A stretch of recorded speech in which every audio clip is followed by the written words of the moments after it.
Hey there, friends. I hope that you enjoy this episode of the Remembering and ReEnchanting podcast as much as I enjoyed making it.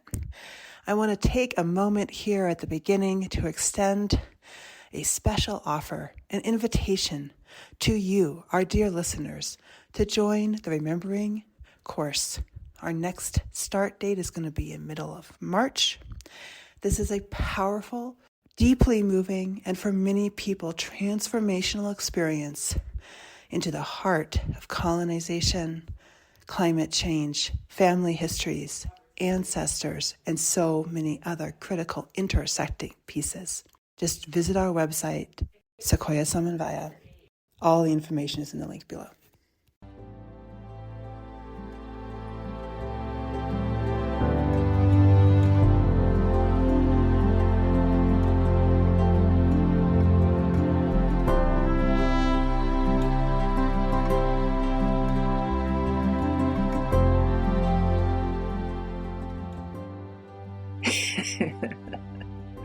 Hello, and welcome to the Remembering and ReEnchanting podcast. My name is Sara Jolena Wolcott, and I am your hostess on this sacred learning journey of unraveling, unveiling, and becoming more fully alive at the end of the world as we know it.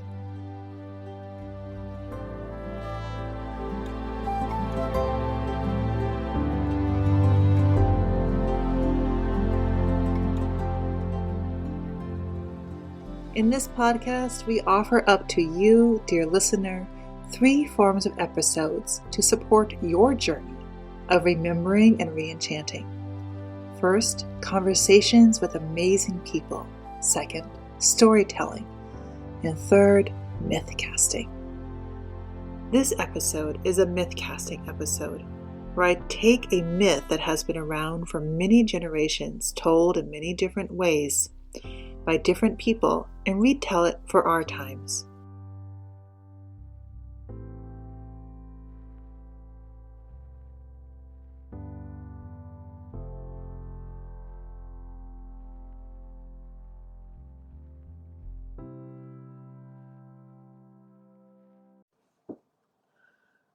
Let us start the story a long time ago.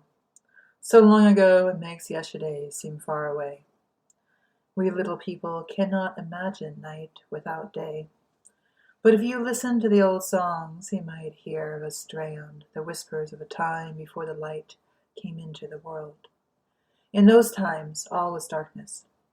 There was neither form nor matter. Long before Tiamat was born, there was she who was. She who encompassed all, and all was her. And you see, the problem with being infinite and all-knowing is that there are no surprises. It is rather boring. And so she decided one fine day, there was also a night, that was neither day nor night, that she wanted to experience everything as everything. These days we might say the good, the bad, and the ugly. She, of course, did not use those words, for all was all, and there was no real separation between such notions as good and bad and ugly in her vastness, but instead there was variations of ebb and flow. She, in her great wisdom, knew that she would have to forget what she once knew, and that she was everything. In order for this trick, this illusion of separation and existence and differentiation to actually work, in other words, for her to not be so bored. And so she began to create something from the waters of infinity. And that something became like a bird moving over the waters. And the bird whispered in the darkness, "Let there be light," and there was light. And she was pleased with it and began slowly to infuse herself in the light and part of herself in the dark, and to let the two separate into day and night, or the little bit in between that is twilight. And from this moment did time begin, and the era that was one of oneness morphed into the era of interconnected differentiation. And she let a part of herself forget herself, even as there was another part of her that remembered everything. And both parts, that which forgets and that which remembers, became intertwined only at twilight, which is when the shadows are long and you can't tell for certain if you are looking at a friend or a stranger or an uncle or an aunt, and you can choose, when a figure approaches you, which story you may tell about the unknown. Long after creation was created, there were deities with more magical powers than we have today, but who still have constrictions and limitations. And in this one particular part of the world, where there were many islands filled with olive trees and sheep and goats, there lived a manifestations of Mother Earth, who vaguely knew she was still smaller than her spiritual great-grandmother, and yet she had the powers of life and regeneration. And she was called in that time and place Demeter. And she had a fair young daughter named Persephone. There are rumors of who her father was, but it was probably doesn't really matter, and we can't really be sure she had a father at all, for Demeter, being a great earth goddess, does not always have a male consort.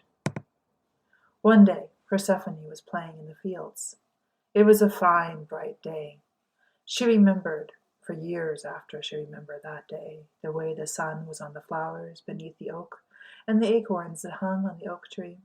She was admiring the acorns and thinking what cute little hats they might become for some of her very tiny tree sprite friends, who were always making the sweetest outfits from the woodland creatures they played amongst.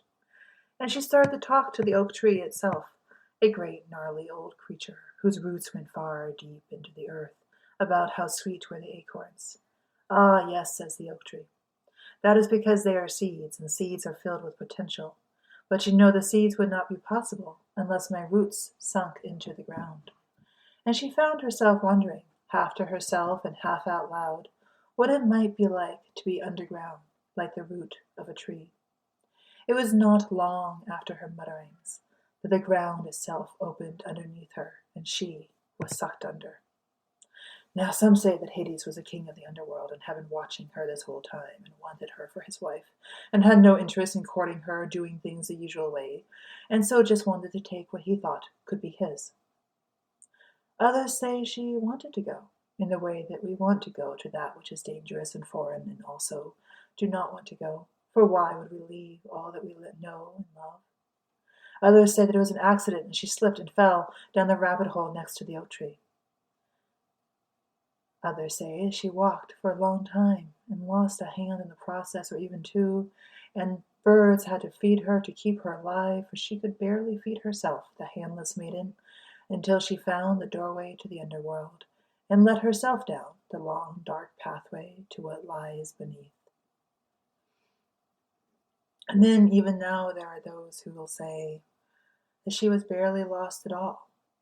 That, of course, is not true. The most important point is that she did indeed, that she was disappeared. Disappeared from her community and somewhere else, into someplace else. That place slimy with oil and smelly from gas fumes. A place where all the institutions were run by pale, ghost-like male bodies. There she found the trash that was never composes, and everything reeked. The blood of dinosaurs had been constructed into strange shapes, like transparent bags that strangled the ghosts of fish, and the sounds that were so terrible, the mournful cries of all of those who regretted the damage they had done to other living beings in their life. She wandered far and deep into the underworld, far beyond where the living dare go, until she found the forest beneath the forest.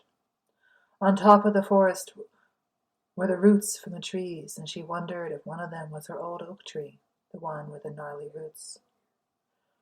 And underneath the great oak gnarly roots was a delicate, if rather prickly tree with a bright red fruit. A snake wrapped itself around that tree. Far from the king of the underworld, the snake beckoned Persephone closer to the tree, and made whispers to her that it was not a bad thing to eat the fruit, despite all that she had been told of eating from the underworld. She would know something different if she ate of it.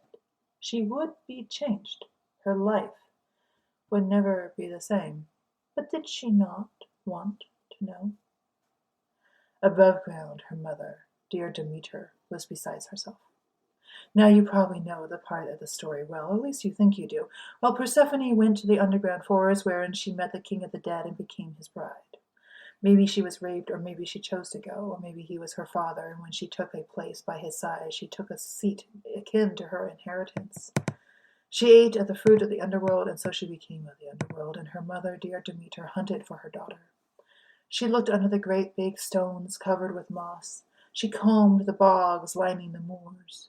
She went to the top of the mountains, and wherever she went, she cried out for her daughter, wailing and screaming and gnashing her teeth, and saying, and when her daughter was not to be found, she wept. She wept in anguish, and from her tears grew death, and all the world mourned, and the cold came. Die, die, die, she screamed to the world, and death came. No babe could be born, no seed could grow, no wheat raise for grain, nor flowers for wreaths. She wandered until she came to the forest and the great gnarly oak tree. And besides the oak tree was a cave, and within that cave she heard someone cackle. And out came Baobo. Now, Baobo had heard Demeter's cries, and she emerged from her pointy cave that was actually quite soft and warm on the inside, with a wee bit of concern. She, after all, had a great appreciation for Demeter and the lovely Persephone, and here was Demeter, unbathed, clothes tattered, her long locks unkempt. She was too thin and had been crying for far too many days. Baobo approached by dancing the exhausted goddess Demeter, and Demeter could not help but notice her and her rather funny dance, and Baobo was a funny little goddess indeed. She was a one who had no head. Her nipples were her eyes, and her vulva was her mouth. Through this lovely mouth she began to regale Demeter with some juicy jokes of a sexual kind. Now, the jokes that goddesses tell one another are often missed by us humans, but women of all backgrounds know the jokes that women tell one another, and we can surmise that these jokes were quite similar. Demeter began to smile, and then to chuckle, and then she gave a great full belly laugh. And together the two women laughed, and the little belly goddess Baobo and the great powerful Mother Earth goddess Demeter. It was this laughing, when the sky seemed to be falling, that drew Demeter out of her own depression. Even Earth goddesses can get depressed, and gave her the energy to continue her search for her daughter in Hades. And it was Baobo and the crone Hecate and the sun Helios, and then they went together into the underworld. Eros and the goddess of the witches and the sun himself, to find the child who had been disappeared, or perhaps had gone in search of what only the underworld knows. Into the depths of the shadowlands they traveled, for Mother Earth does not forget her beloved children, and she will stalk them and find them. Through the shadows, through the gnarly roots of the underworld, through the hideous smells of the gas and the oil, and all that has led to the destruction of our place. She walked amongst those in search of her beloved child. And they found her, amidst the grim and horrific, the dead and the ghosts and the not quite dead, amidst sin and shadow, the great Mother Earth and the belly goddess and the crone and the light of the sky, all together they did find Persephone, sitting on a rather cold stone. She was so happy to see her mother.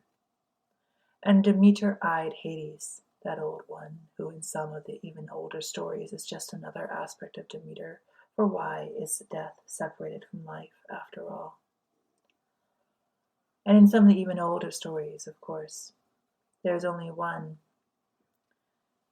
who is all of them in the path, who chose this path, the path of multiple worlds, who chose to eat the pomegranate seeds, and who thereafter would never live fully in the world of the living, nor fully in the world of the dead, nor fully in the world that may lay between, but who knew forever both the pain of death and the sweetness of life, and that neither could quite overcome the other.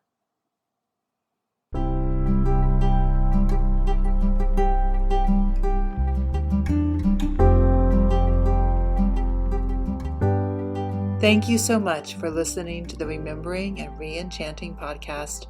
If you are enjoying what you are hearing, please subscribe, share, and leave us a review.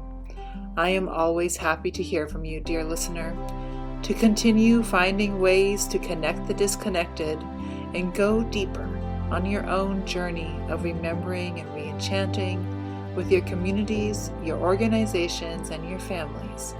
I invite you to check out our courses and other community offerings via the Sequoia Samanvaya website. You can also follow us on Instagram, Facebook, and LinkedIn. Though I must admit I spend much more time working with really amazing people than crafting social media. If you want to work with me one-on-one or bring me to speak at your organization or family office, you can find out more at sarajolena.com.